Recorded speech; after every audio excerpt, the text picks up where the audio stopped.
Minor Tractate, Tractate Kallah. Minor tractates are tractates not included in the canonizations of the Mishnah and the Talmud.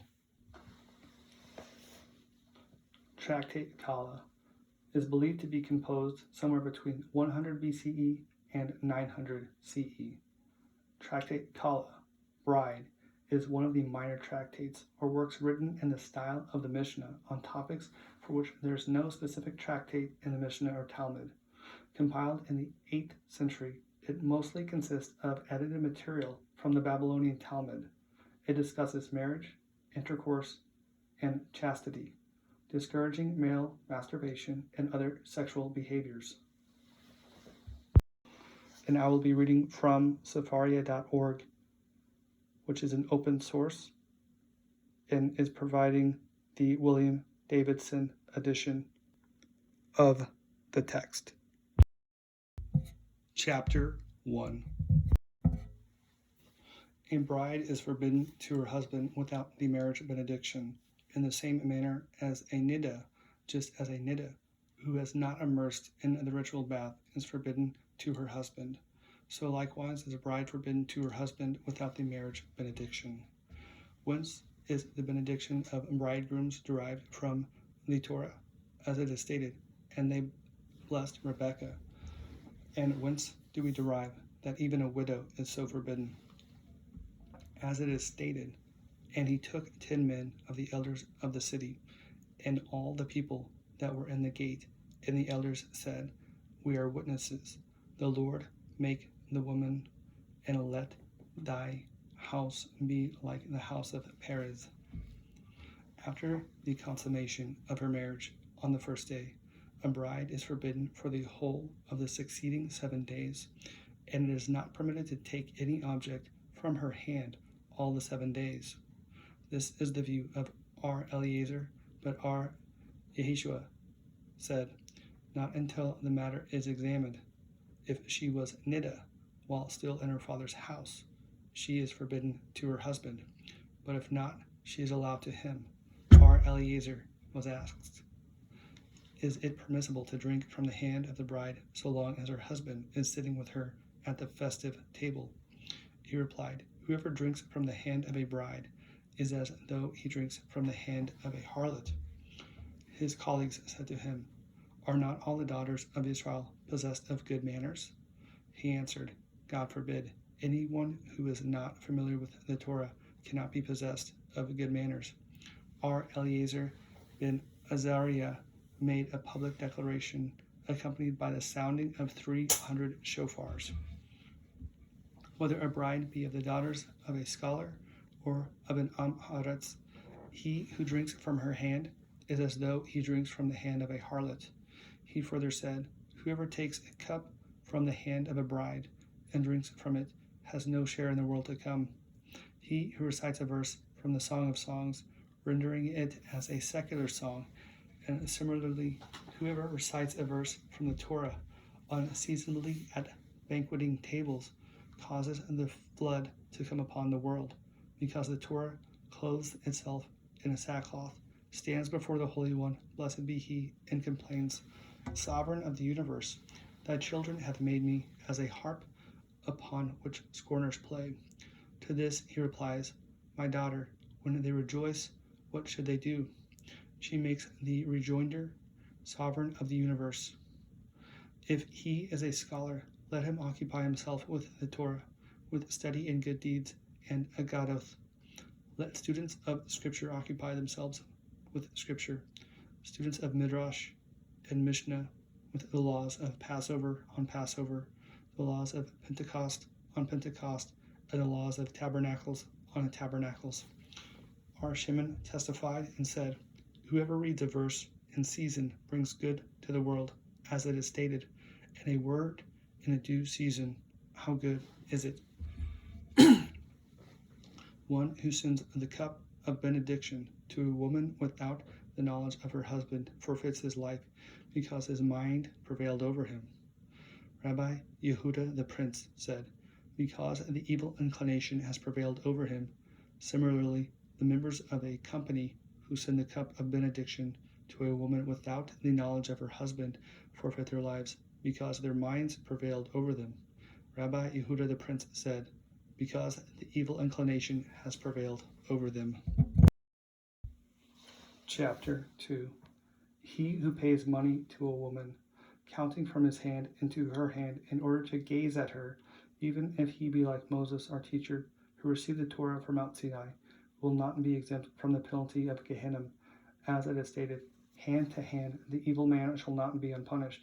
Behold, Scripture declares, and we have brought the Lord's offering, what every man hath gotten, of jewels of gold, armlets and bracelets, signet rings, earrings, and girdles, to make atonement for our souls before the Lord. Ezeda, armlet, means a garter. Zamid, bracelets, silk cloaks. Agel, earrings, a cast of the female breasts. Kumaz, girdles, a cast of the womb, to make atonement for our souls. Moses said to Israel, perhaps you have returned to your former sinful lapse. They replied to him, there lacketh not one man of us. If so, he retorted, why this atonement? They replied, we may have escaped sin, but we have not escaped sinful thoughts. Why did they offer signet rings? Because whoever gazes intentionally at a woman is as though he had intercourse with her. Hence the rabbis declared, whoever touches a woman's little finger is as though he touched that place. He who gazes at a woman's heel will have deformed children. Why are children born lame, blind, dumb, or deaf? R. Eliezer said, because the husband claimed marital rights, but she refused. R. Joshua said, because she declared at the time of cohabitation, I have been forced. R. Akiba said, because she says, I am unclean when she is clean. R. Nehemiah said, because of the sin of causeless hatred, a man's wife suffers miscarriage. Contention is rife in his house, and his sons and daughters die young. R. Nehari said, whoever puts his neighbor to shame will in the end himself be put to shame. Furthermore, the angels of destruction thrust and drive him out of the world and expose his shame before all mankind. But whoever is shamefaced will not speedily yield to sin, as it is stated, and that his fear may be before you, that ye sin not. As regards anyone who is not shamefaced, it is certain that his forefathers did not stand at the foot of Mount Sinai. R. Jochanan said, the ministering angels told me 4 things, and they are related to the lame, the blind, the dumb, and the deaf. Why are children born lame? Because their parents overturned their table and behaved like animals. Why are children born blind? Because their parents gaze at that place. Why are children born deaf? Because their parents converse during cohabitation. Why are children born dumb? Because their parents kiss that place. The sages say that the halakha is not in agreement with R. Yochanan, but a man may do with his wife as he desires, because the matter can be best compared to a man who purchased meat from the butcher. If he wishes, he eats it raw. If he wishes, he eats it boiled. If he wishes, he eats it roasted over coals. Ima Shalom, the wife of R. Eliezer and sister of Rabban Gamaliel, was asked, why are your children beautiful? And during intercourse, how does your husband conduct himself towards you? She replied, he does not converse with me during the first or last watch, but only during the middle watch. And when he cohabits, he uncovers a handbreadth and covers a handbreadth, and it is as though he was urged on by a demon. And when I questioned him, what is the reason for all this? He replied, so that another woman should not come to my mind, and my children consequently come within the category of bastards. Hence the sages declared, 10 categories of people are like bastards, but are not legally such, and they are the children born of fear, the children of a maidservant, the children of a hated wife, the children of a niddah, the children of one who is under a ban of excommunication, the children of a woman thought to be another, the children of a marriage characterized by strife, the children of a drunken woman, the children of a wife divorced in the heart, the children of promiscuity, and some add the children of a sleeping woman, one who has intercourse with his betrothed in her father-in-law's house without the ketubah having been drawn up, will have sickly children. Weak children are the issue of those who cohabit with women who are niddah. Ugly children are born of women in a doubtful state of ritual purity. If a man, on leaving a privy, immediately afterwards has intercourse, he will have epileptic children, because the demon of the privy accompanies him. How long should he wait before having intercourse? Long enough to walk half a mile. If a man has undergone bloodletting, and immediately afterwards has intercourse, his children will be weaklings. If both have undergone bloodletting, and immediately afterwards have intercourse, their children will be liable to have lupus. When does this apply? Only if they had nothing to eat, but if they partook of some food, there is no harm in it. Chapter 3. If a man has intercourse while standing, he has attacks of trembling, and this is what is termed fire of the bones. What is the remedy for it? Flour of lentils and wine. A person should take all remedies when well fed, but this remedy when he is hungry. A person should take all remedies when standing, but this remedy with one foot in the bed and the other on the ground. 51a. A person should take all remedies 3 times in 3 days, but he should continue this remedy until he is cured. He who is in the habit of taking black cumin will not suffer with pain of the heart. Rabban Shimon ben Gamaliel said, "Cumin is one of the 60 deadly poisons, and as for him who sleeps to the east of his store of cumin, his blood is on his head." There is no contradiction, because the former refers to when it is baked, and the latter when it is not baked. If one eats cumin of the weight of a dinar, his heart will be affected. So too, if he eats 40 eggs, 40 nuts, or a quarter of a log of honey.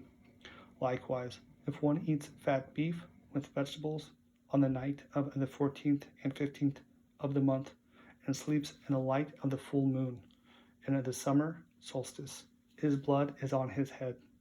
If one has intercourse when drunk, his heart will ultimately be affected. If both of them are drunk, their hearts will be affected. If one has intercourse by the light of a lamp, he will have epileptic children. If one has intercourse sitting, he will be subject to diarrhea. What is the remedy for it? Crocus of thorns. If he is below and she above, he will be seized with convulsions. He above and she below. This is the normal way of human beings. If the two of them lie facing one another, this is a form of perversion. Our Yehuda said, "The bold-faced are destined to Gehenna, and the shamefaced to the Garden of Eden." The bold-faced, our Eliezer said, is a bastard, the son of a niddah.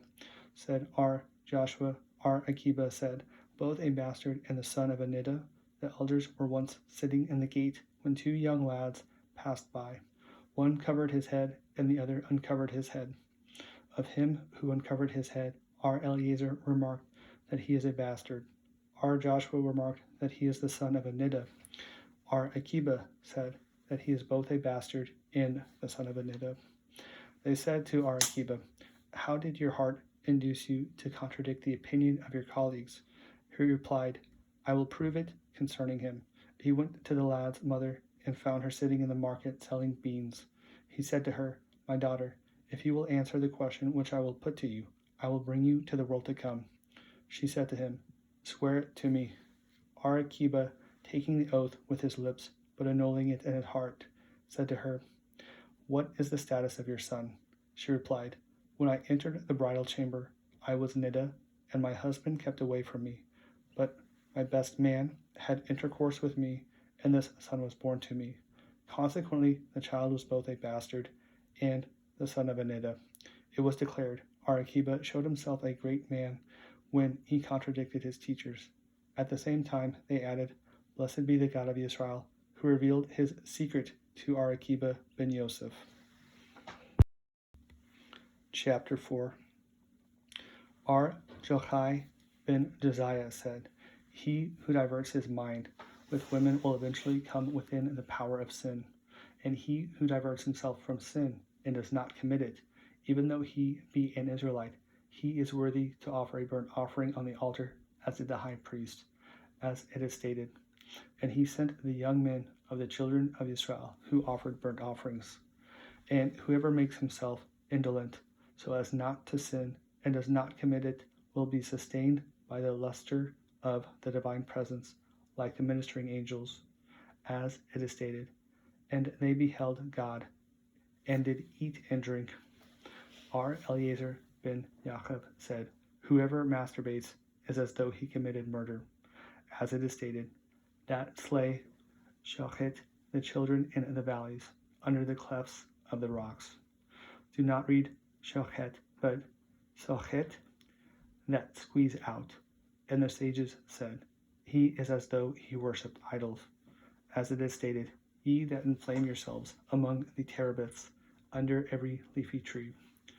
Rabbi Eliezer ben Yaakov said, whoever changes his word is as if he worshipped idols, as it is stated, my father peradventure will feel me, and I shall seem to him as a mocker. Methete.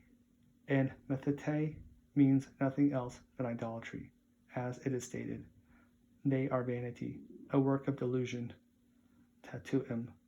Ye that inflame yourselves among the terebinths. Hence the sages declared, a man may not put his hand to his membrum. There are 3 instances of abuse by the hand, and in all 3 the hand merits amputation. The hand that is put to the membrum, let it be cut off. The hand that is put to the eye, let it be cut off. The hand that is put to the vein for bloodletting, let it be cut off. The hand that is put to the membrum, let it be cut off, because it causes sexual excitement.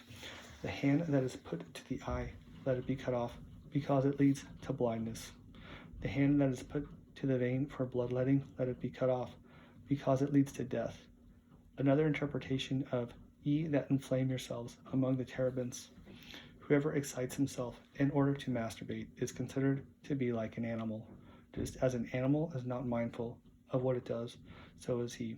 Just as an animal is ignorant of what leads to death, so is he.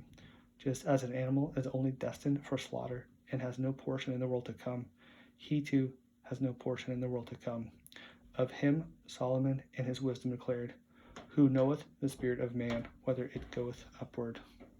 This refers to the souls of the righteous who do not arouse themselves and do not masturbate, and the spirit of the beast, whether it goeth downward to the earth. This refers to the souls of the wicked who arouse themselves and masturbate. Another interpretation of ye that inflame yourselves among the terebinths. Whoever arouses himself and masturbates forfeits his life, as it is stated, and Yehuda's firstborn, was wicked in the sight of the Lord, and the Lord slew him. And whoever deliberately causes an erection is a transgressor, as it is stated, and the thing which he did was evil in the sight of the Lord. Even children meet the divine presence, as it is stated, a seed shall serve him, and shall be told of the Lord unto the next generation. For what sin do a man's children die young? Our Eliezer said, for the sin of unfulfilled vows, as it is said, suffer not thy mouth to bring thy flesh into guilt, and destroy the work of thy hands. Our Nathan said, for the sin of neglecting the mezuzah, as it is written, and thou shalt write them upon the doorposts of thy house and upon thy gates, which is followed by, that your days may be multiplied, and the days of your children. Our Neharai said, for the sin of neglecting the tzitzit, as it is written, also in thy skirts is found the blood of the souls of the innocent, poor. Our Joshua said, for the sin of neglecting the study of the Torah, children die young, as it is stated, seeing thou hast forgotten the law of thy God, I also will forget thy children. Our Akiba said, whoever does not occupy himself with the study of Torah causes poverty to come upon his children. What should a man do so that his children shall grow rich and flourish? Let him fulfill the will of God and the wishes of his wife. This is the will of God. Let him freely distribute his money to the poor, as it is stated, he hath scattered abroad, he hath given to the needy, his righteousness endureth forever. Chapter 5. It is related of our Tarfon, that although he was very wealthy, he did not give gifts to the poor in adequate manner. Once Arakiba met him and said to him, "Master, would you like me to purchase 1 or 2 cities for you?" He replied, "Yes," and forthwith handed Arakiba 4,000 golden dinars. Arakiba took the money and distributed it among the poor. Later, Tarfon met him and asked, "Where are the cities which you purchased for me?" Arakiba took him by the hand and led him to the house of study. He produced a book of Psalms and placed it in front of them both. They went on reading until they came to the verse, "He hath scattered abroad," etc. And then he exclaimed, "This is the city which I bought for you." Thereupon Tarfon stood up, kissed him, and said to him, "My teacher and friend, my teacher in wisdom, my friend in social conduct," and gave him still more money to distribute. It is further related of Tarfon that he was once eating figs from his garden when his tenant came and, not recognizing him, gave him a severe beating.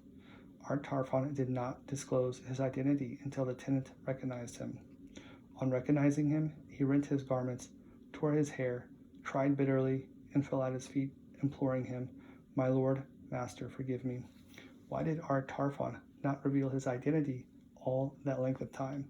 Because he would not make use of the crown of the Torah, since whoever makes use of the crown of the Torah has no share in the world to come. These are the wishes of one's wife. Eliezer said he should speak seductively to her at the time of intercourse. Yehuda said he should endeavor to make her happy at the time when he is engaged in fulfilling the commandment towards her, as it is stated, "Whoso keepeth the commandment shall know no evil thing." If a man desires that his sons should be students of the Torah, let him examine his actions. This phrase occurs in Arab 13b, where 2 gives Rashi's explanation that the verb refers to intention and not to past actions, and speaks seductively to his wife during intercourse. Eliezer ben Yaakov said, "A disciple of the wise is not permitted to examine his actions and put his money. One should not put his money into a charity bag unless he is supervised by a man like Hanina ben Teredion." It is related of Hanina ben Teredion that once some money to be distributed among the poor on Purim was mixed up by him with charitable funds in general. He sat in confusion and exclaimed, "Woe is me! Perhaps I have incurred the penalty of death at the hand of heaven." While he was still sitting in a troubled state of mind, the executioner came and told him, "Master, it has been decreed against you that you be wrapped in a scroll of your Torah and be burnt with it." Wrapped and burnt with your Torah, and to Yisrael your people. Cf. Semachoth 8:11. He rose and they wrapped him in his scroll of the Torah and surrounded him with bundles of twigs. When the fire caught sight of him, it cooled down and removed itself from him. Whereupon the executioner rose up in amazement and asked him, "Master, are you the man condemned to be burnt?" He replied, "Yes." He then asked him, "Why has the fire gone low?" He replied, "I adjured it in the name of my Creator that it should not touch me until I know whether it was so decreed against me in heaven. Wait 1 hour and I will let you know." The executioner was sitting in wonderment and said to himself, "Why should persons who decree death and life for themselves, through their adherence to the Torah, be subject to the yoke of the Roman government?" He said to Hanina, "Arise and go. Whatever the government desires to do to me, let it be done." He replied, "You foolish man, heaven has approved the sentence passed on me, and if you do not kill me, God has many slayers, many bears, leopards, lions, wolves, many serpents and scorpions to attack me. Ultimately, however, God will exact from you punishment for my blood." Thereupon the executioner understood that such was the divine method, that God would hold him responsible, although he only acted under the orders of his government. So he jumped up and fell into the fire. From the midst of the fire he shouted, "The reading of Gra has been followed. V reads, he arose and then fell upon his face.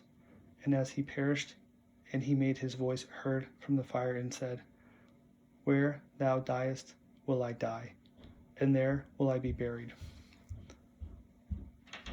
Ruth 1:17. Adding, where you live will I live. Forthwith a voice from heaven. Daughter of a voice, the term for a heavenly proclamation, declared, Our Hanina ben Teredeon and its executioner are both destined for the life of the world to come. R. Eleazar said, whoever greets his teacher with the ordinary salutation forfeits his life. Ben Azai said, whoever greets his teacher with the ordinary salutation or responds to his salutation in the ordinary way or opposes his school forfeits his life. And anyone who repeats a statement in the name of a sage from whom he has not learnt it causes the divine presence to depart from Israel. But whoever repeats a statement in the name of the man who made it brings redemption to the world, as it is stated.